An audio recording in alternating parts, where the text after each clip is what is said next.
Secret of ওয়ার্ল্ডে স্বাগত জানাচ্ছি আমি অনিল খান। এই গল্পটি আমার দাদার। উনি 1 বছর আগেই মারা গেছেন। তার জীবনে এমন এক অভিজ্ঞতা আমাকে শুনিয়েছেন যা আজও আমার ঘুম কেড়ে নেয়।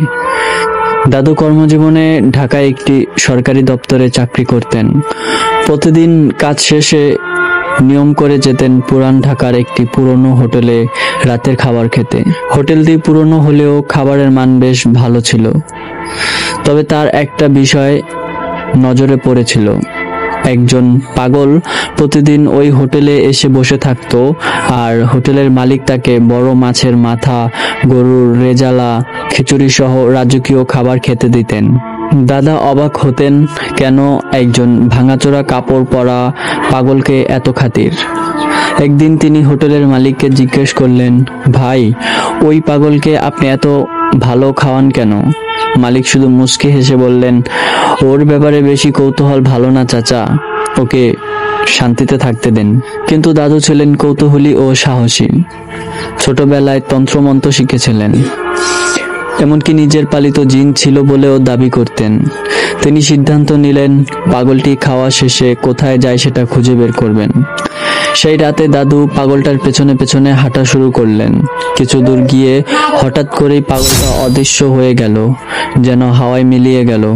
টানা 3 দিন দাদু তাকে অনুসরণ করলেন, কিন্তু প্রতিবারই একই কাণ্ড। চতুর্থ রাতে অবশেষে ভিন্ন কিছু ঘটল। দাদা আবার পেছনে পেছনে গেলেন। হঠাৎ পেছনে ফিরে তাকাতেই দেখলেন সেই পাগলটা তার পেছনে দাঁড়িয়ে, চোখ আগুনের মতোই জ্বলছে, ঠোঁটে এক অদ্ভুত হাসি। পাগলটা বলল, আমি জানতাম তুই আসবি, কি চাস? দাদা অবাক হলেও বললেন, তুমি কে? তোমাকে হোটেলের মালিক এত ভালোবাসেন কেন? পাগলটা ধীরে ধীরে বলল, উত্তর চাস? চল আমার সঙ্গে। দাদা তার সঙ্গে হাঁটতে থাকলেন। শহর ছেড়ে যেন অন্য এক অচেনা জগতে পৌঁছালেন। হঠাৎ পাগলটি হাতে মাটি কুড়িয়ে মুঠি করল, দাদার সামনে ধরে বলল, নে এটা খা। দাদা ভয় পেলেও হাত বাড়ালেন।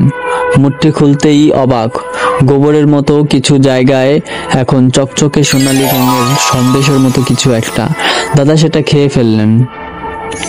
পাগলটা বলল, তুই সাহসী, এবার আমার কথা শোন। অমুক দিন রাত 3টায় পুরনো কালী মসজিদের পেছনের কবরস্থানে আয়, তোর জীবন আমি বদলে দেব। ওই দিন রাতে সবকিছু নিস্তব্ধ, চারপাশ অন্ধকার। দাদা এক কবরস্থানে গেলেন। দূরে দেখতে পেলেন সাদা কাপড়ে পরা কয়েকজন নামাজ পড়ছে 3 সারিতে। কবরস্থান থেকে এক অদ্ভুত আলো ঠিকরে পড়ছে। বাতাস থেমে গেছে, যেন সময় স্তব্ধ। দাদা কাঁপতে কাঁপতে পেছনে আসতে চাইলেন। ঠিক তখনই চারদিক কেঁপে উঠল এক গর্জনে। বিশাল একটা বাঘ, চোখে আগুন, দাঁতে ফেনা, কবরের পাশ থেকে দাদার দিকে তেড়ে এলো। দাদা দৌড়াতে শুরু করলো, কিন্তু কিছু দূর যেতেই ঘাড়ে এক প্রচন্ড থাপ্পড়। ধপ করে পড়ে গেলেন মাটিতে। চোখ তুলতেই দেখলেন পাগলটা বাঘ থেকে আবার মানুষের রূপ নিয়েছে।